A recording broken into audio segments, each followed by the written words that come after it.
Chapter 5. Taking it all in. After lunch, Shelby and Martha cleared the table and did a quick cleanup while Bill, Sam, and Scott planned out the rest of the afternoon. The normal schedule was already a mess, so the three quickly made short work to catch up on the chores. A huddle order was given over the radio, and all group members went into the main house for a briefing. Bill spoke. Normally we operate quietly here. We do not generate a large sound signature. However, it is important to understand from a training perspective where you are with your weapons, what weapons you are proficient with, and where we need to focus your training. We are defenders here. We are honorable people and will defend this retreat to our last breath. That said, it is now time for you to show and tell. Bring your weapons in with bolts and slides locked back, all your mags and ammo and any nylon gear you might have. Once you return, you will place your gear in front of you on the table for inspection. Scott and Martha left the room, and within a few minutes came back. Scott placed his AR and 5 mags plus the vacuum-sealed ammo on the table in front of him. Martha put her Glock 19 Gen 3 pistol and 3 15-round mags on the table, and 2 50-round boxes of Federal Personal Defense 124 grain ammo on the table. Bill and Sam inspected the weapons. They were looking to ensure the weapons were in good working order, and much to their surprise, both were in perfect condition. After checking them out, Sam smiled at his father and uttered the famous words of Doug Marcaida and said, "These weapons, father, they will kill." Bill could not resist and broke out with a belly laugh, as did Scott and Martha. It was good to laugh in such dangerous and serious times. Bill got his composure and said, "We will see if the operators can use these tools here in just a few minutes."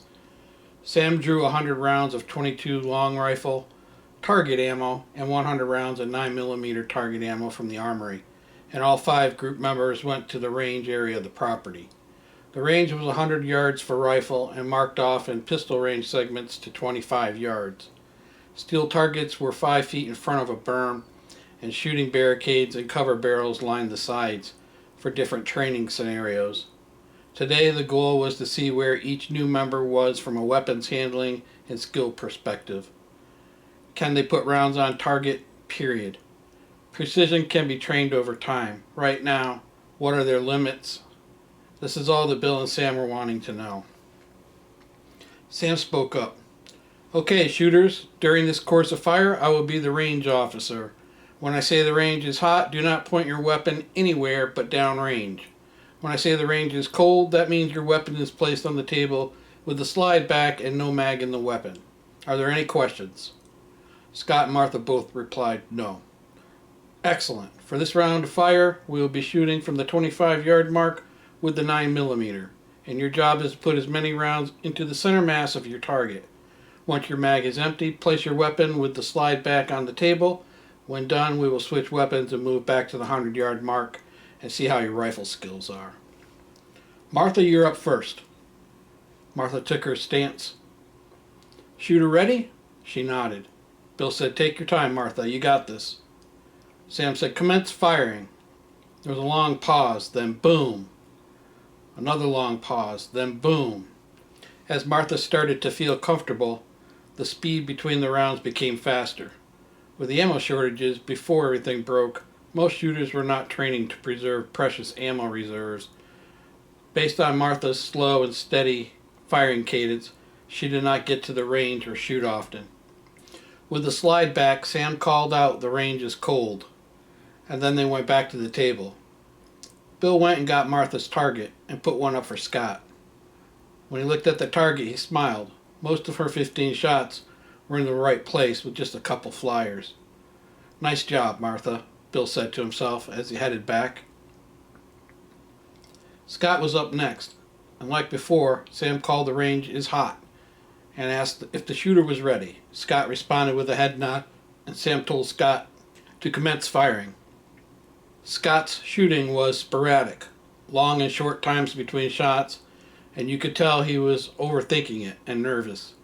Once he was finished with his mag, Sam called the range cold, and they proceeded back to the table while Bill went to get the target and put up a new one for the rifle shoot. Bill looked at the target. The shots were all over. Scott had some good hits, but his consistency was not there. He would need a lot of work with the pistol. Back at the 100-yard area of the range, Scott spoke. "This isn't my rifle, Bill, and I have not had a chance to fire it." Bill smiled. "Well, not to worry, Scott. We won't be shooting that rifle today. We will be using a training rifle, which will have the look and feel of an AR, but uses the much cheaper .22 long rifle ammunition and open sights."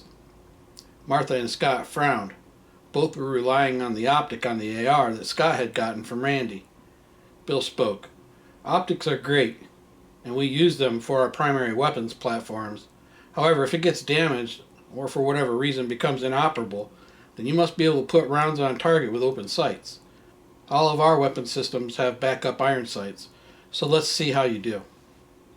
Sam handed the 20-round mag to Martha and called the range hot.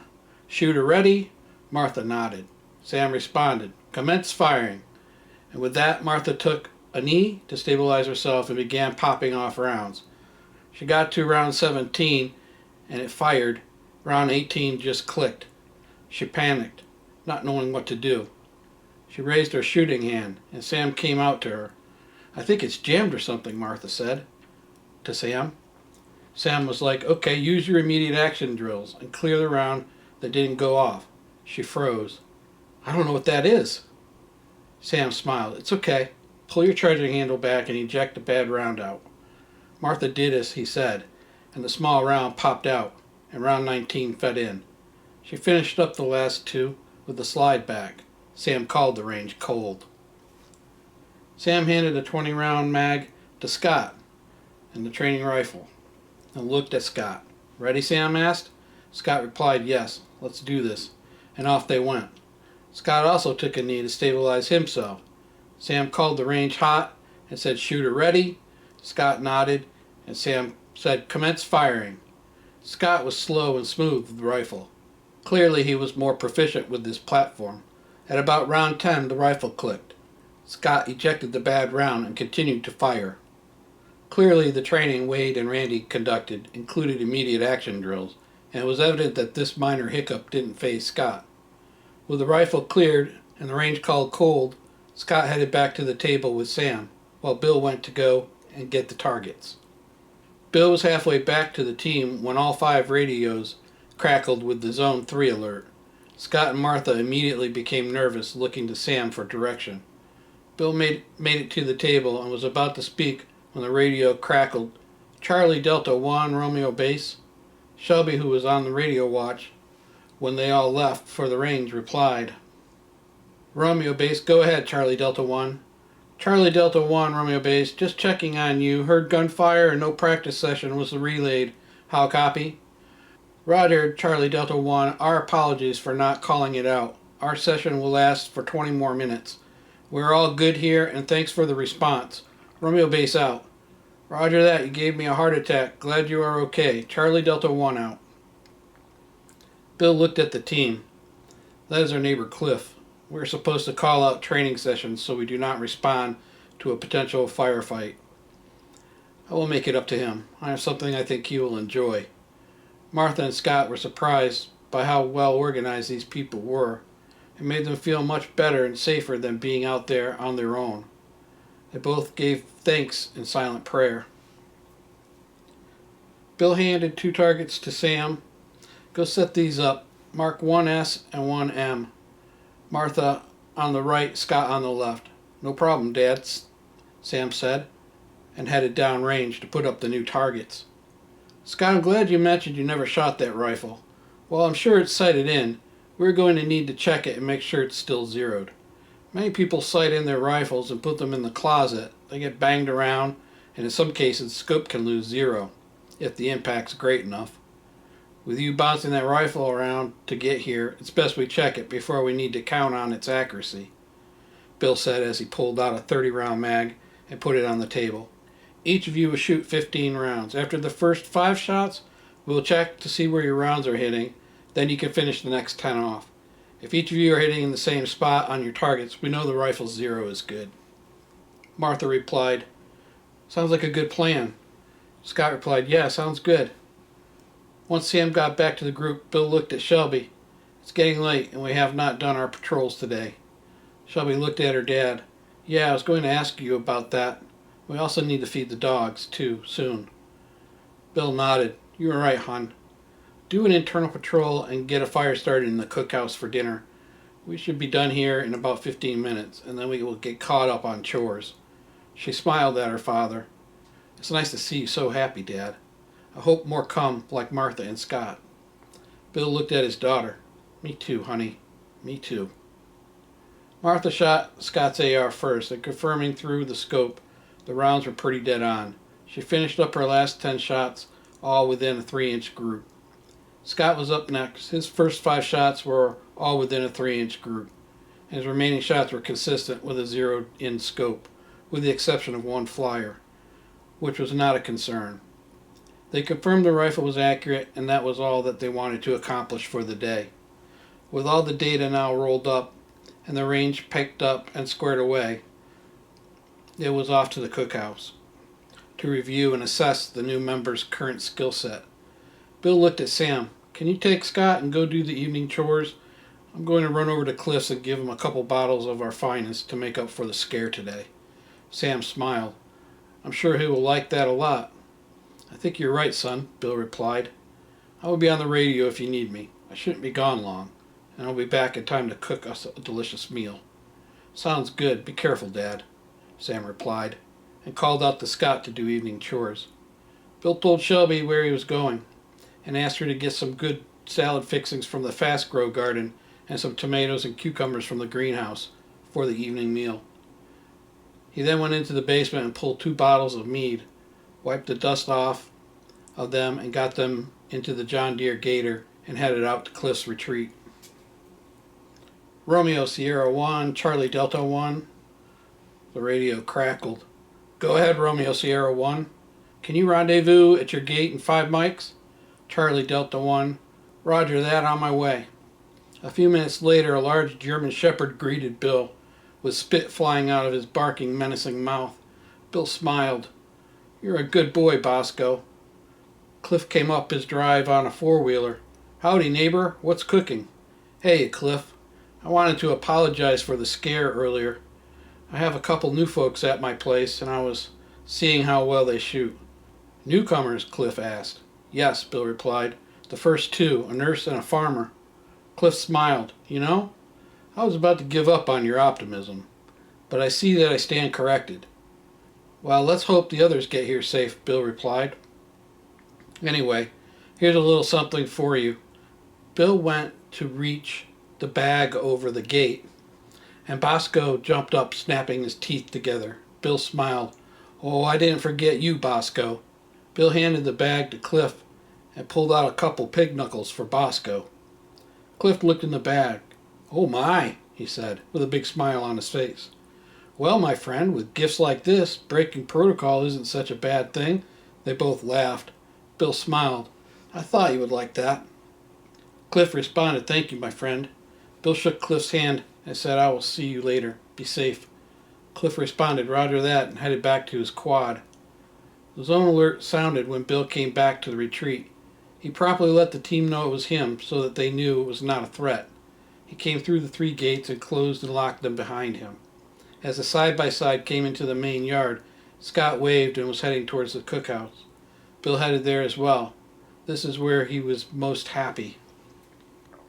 The cookhouse was a 24 by 24 building with concrete half walls and board and batten on the top. This provided some decent cover for them should someone try to attack them while they were eating or having a meeting. It was designed to feed a lot of people. In the center of the floor was a long fire. This was used to spit roast pigs or quarter cuts of deer or other large animals. When not in use for cooking, it was a source of warmth for meetings or just relaxing. It was decorated with old-timey barbecue signs and retro diner menus, as well as a menu board and some neon Bud Light signs. It had been a hot minute since he had an ice-cold beer. Homemade mead was all they had, but it just wasn't the same. Man, I would do anything for a nice cold Bud Light right about now, Bill said to himself. As Bill came into the building, the smell of wood smoke filled the air. Shelby, Sam, Martha, and Scott were all inside. "What's for dinner tonight, little miss?" Bill asked. Shelby smiled and pointed to the menu board. It was pork chop night, with fresh garden salad, homemade dressing, green beans, and apple slop. Apple slop was an attempt at applesauce that didn't quite turn out right, but it tasted good, and while it was a lot runnier than the store-bought applesauce, it did the trick. "That's a great meal. How can I help?" Bill asked. Shelby pointed to the inlaid dual 23-inch Weber kettles and said, "You're the pit master, so how about getting those chops going?" Bill looked at his daughter and smiled and replied, "Roger that," and went in to where the Webers were. Bill loved to cook, and anyone who ate his food was always happy. Tonight would be Scott and Martha's first meal with them, and he wanted it to be perfect. "How about some music, Sam?" Bill asked. Sam said, "Sure." "What are you feeling?" "How about some good cooking blues?" All the music was on thumb drives and plugged into what they called the Super Stereo. It was a large cooler with two 10-inch subwoofers and a car stereo head unit and 1,500 watts of amplifier. While they didn't turn it all the way up, even at low, the sound was clear and crisp and bassy. It filled the dining hall and for a time erased all the ugly and returned normalcy for the small group. Scott could be seen tapping his foot, and Martha closed her eyes and laid her head back. "This is heaven," she said to herself. With the thick pork chops all seasoned and on the Webers, Bill poured himself a tall glass of sweet tea. It was ice cold due to the 3x3 block of ice in the pitcher. They made these large ice cubes from old copper Jello loaf molds from the early 60s. They had other ice cube molds they used as well, made out of silicone for regular ice, and all the ice was made in the small deep freezer they had running off the cookhouse solar bank. Bill always wanted one of those restaurant-sized ice machines, but they were too expensive and were power hogs. This little freezer was just right for making ice cubes and block ice from the molds. "How about some darts?" Bill asked. Martha perked up. "Sure," she replied. Shelby spoke. "How about boys versus girls?" Bill and Sam smiled. "Sounds good." Scott waved his hands. "I'm no good at darts, so I'll just watch," he said, as he positioned himself to watch the game. The dartboard was heavily used, and the backboard looked like it was shot with birdshot from all the misses. Sam held his hand up and looked at Martha. "Okay, there is one rule. If you hit one of the signs, that's 10 push-ups." Martha smiled and said to Sam, "Well, with the size of your arms, looks like you miss a lot." Bill snarfed his iced tea in mid-drink and almost spit it out. Sam started to laugh, and Shelby said, "Yeah, buddy, missed a lot as a kid." Sam quickly responded back, "You did too, Shel, but you always sweet-talked Dad out of doing them." Shelby smiled and winked at her dad. Bill said, "Okay, are we going to talk or throw some darts?" And with that, the round of darts started. Chapter 6. The Assessment. "Dinner was great, Bill," Martha said. "I'm glad you enjoyed it," Bill replied. Scott chimed in. "Do you always eat like this, or is this a special dinner? I mean, this whole evening has been like nothing ever happened." Bill smiled and paused. "Each meal is a special meal. We are truly blessed by the Most High for this place and the food we grow here. I'm surprised to hear you ask that, Scott. I'm sure you ate well with all the food you grew on your farm." Scott's face grew solemn. "We ate okay, but with 5 families to feed, we had to be careful not to overeat and make sure we had enough stock to keep the animals reproducing. It got a little scary a time or two. In fact, we were all eating eggs for almost a week when we lost several calves to coyotes. There was even a pack of feral dogs roaming around and killing livestock. Randy and Wade killed them over the course of a few nights. We ate all right over the summer. The winters were a little more conservative." "Well, lessons learned," Bill said. Scott nodded. "Indeed, sir. Definitely lessons learned." Sam and Martha cleaned up and Bill unrolled the targets from the session they had in the late afternoon. Sam came over and looked at the targets with his father. Scott and Martha sat there quiet like they were waiting on their grade from a midterm exam. Both were nervous and anxious. Bill was talking to Sam. Yeah, see these two? This one is with the optic and these two are without. Sam nodded and said, it looks like there's some work to do. Bill shook his head. I agree. These two are the pistol targets. Sam pointed to a target marked M. This one isn't too bad at all. The other one looks like you shot it. Bill frowned and looked at his son. Ah, funny guy, huh? Smart ass.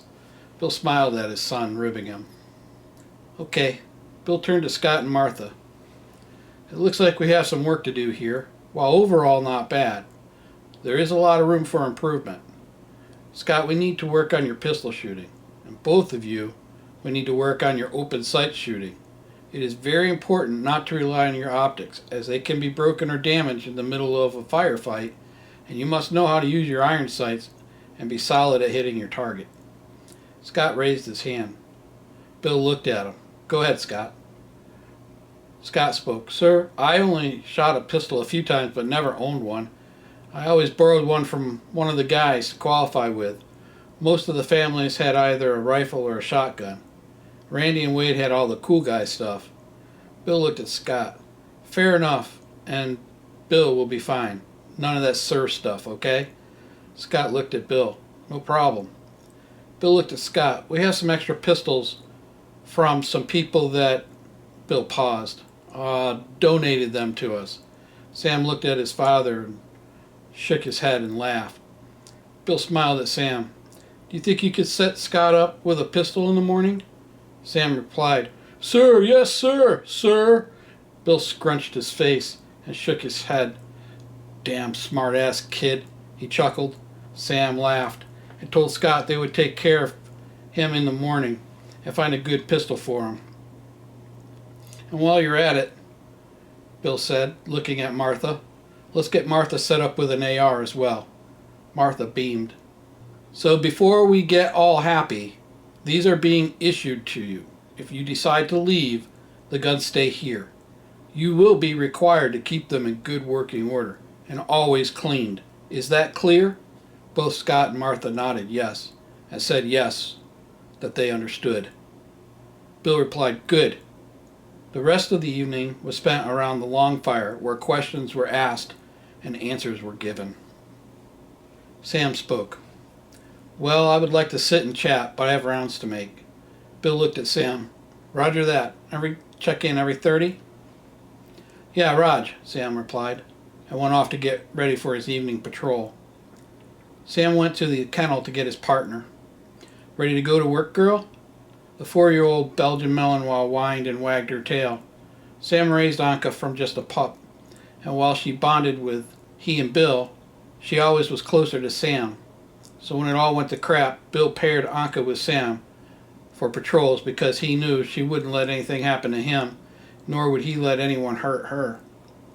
At midnight, Bill relieved Sam, and he and his Dutch shepherd Ragnar would take the mid-watch.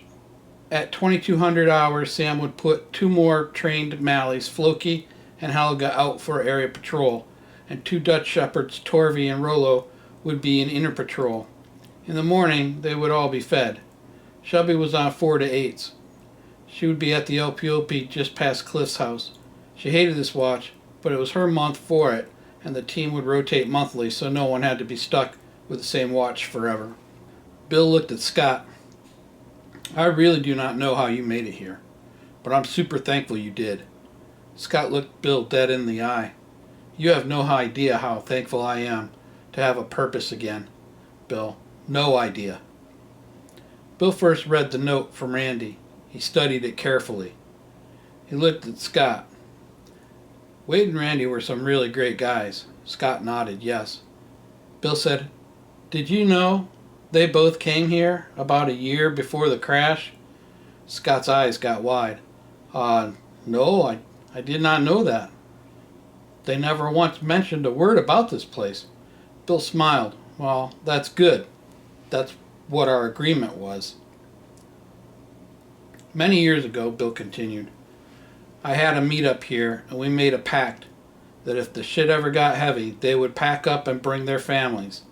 They even mentioned having a plan to unite the 5 closest families on their road to make a go of it, and this would be more of an emergency plan, Bill explained. We kept in touch via HF radio, never talking, only a series of key-ups each month. I began to get worried as they missed their check-in last week, and now I know why. Scott's face grew solemn. Bill looked at the map Scott had. He smiled and looked at Scott. I gave them this map when they came up. Randy was smart to laminate it like I had suggested. Bill took all the contents of the butt pack out and laid it all out on the table. He double-checked the small pack for anything hidden in it and turned it inside out and set it on the side of the table. He immediately looked at the radio. This was not a cheap China Joe's Baofeng, a radio very popular with preppers, but not quite built like a Motorola, and were prone to problems, especially in wet weather operations or cold. They did have a couple advantages which outweighed the risk, and that was they were very cheap, $25 to $30, and were dual band VHF, UHF, and were field programmable for anyone taking a few minutes to figure it out. The problem was the risk, and Bill didn't want to trust the lives of his family and members of the group with something that could fail in the middle of a firefight or emergency. Bill checked to see if the radio had a key programmed in it. He turned it on and switched the unit on to secure mode and keyed up the radio. The radio complained and produced a no key loaded error. He did this for each channel that was programmed into the radio. There were only 16 in one zone. The even better news was that this radio was compatible with Bill's group's standard radio. And what that meant was they had a powerful intelligence gathering device that could be kept going for a longer period of time, and it wasn't secure, meaning the bad guys were talking in the clear. Bill looked at Scott. "This is a solid score, my friend," and pulled the packet of documents off the table and began to read it. He didn't say a word, and then he reread the entire packet of papers again. Bill let out a sigh, looked at Scott. "We call these people the Dark Ones because they wear all black. Some call them the modern SS, a reference to the ruthless Nazi shock troops that would round people up and make them disappear. These units like to hit at night, and in some cases they did daytime sieges of small towns, but mostly 2 5-man teams taking out homes one by one, in almost all cases killing the occupants and taking their supplies, livestock, and fuel." Bill knew what needed to be done. He would invoke the Echo protocol for the mountain. It was simple, really, leveraging old tech to send a message that only the owners of the homes on his road knew what it meant. To anyone else, it wouldn't mean a thing. Bill resumed looking through the rest of the items, which were basic gear that most military issued. Now that he knew the missing pieces, he now knew why tried and true Tennessee militia units were either being wiped out or turned. He knew why they were not meeting resistance, as they were the protectors of their area of operations and the people trusted them, and they could just roll up and wipe them out. He now knew the war plan for these invaders and who they were and what their primary objectives were. This was a lot to digest, and he needed to fully process this information to present it to the rest of the people on the mountain. The radio crackled. "K92 TSOC?" Shelby responded. "TSOC, go. Go ahead."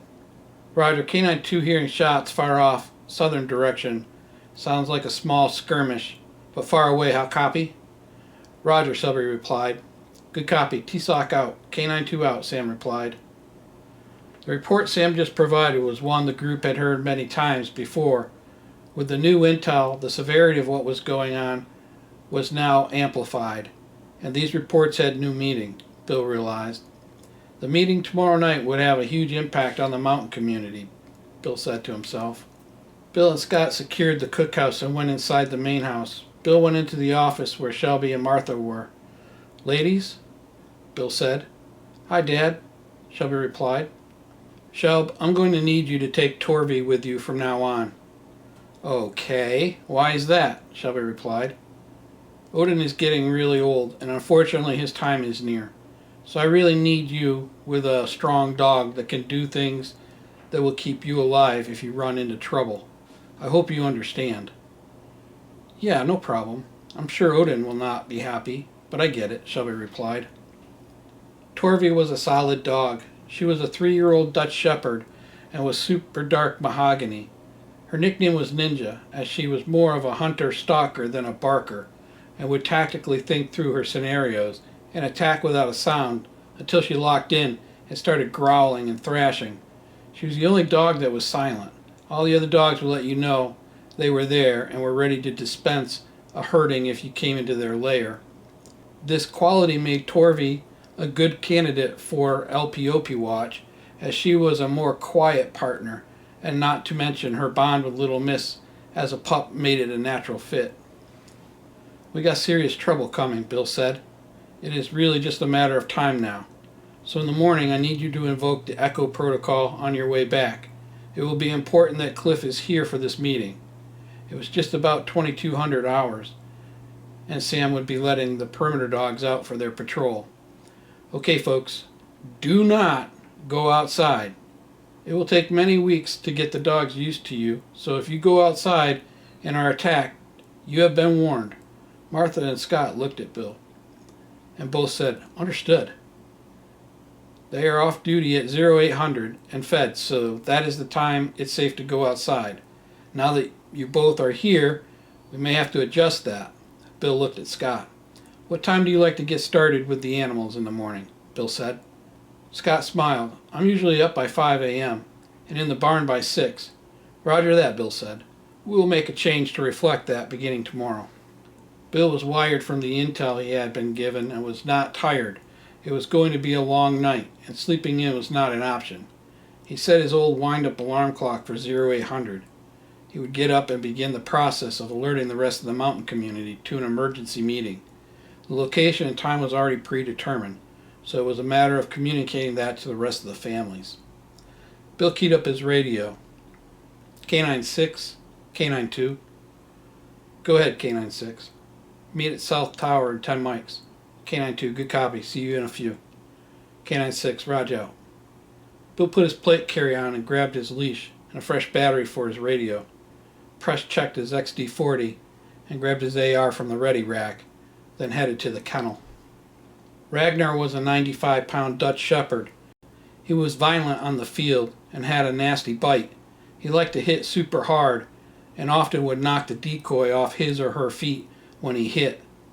Once locked on, he would continue to pull that person around to prevent them from getting back up, and the more they resisted, the more violent he would become. His agility was almost as good as Anka's.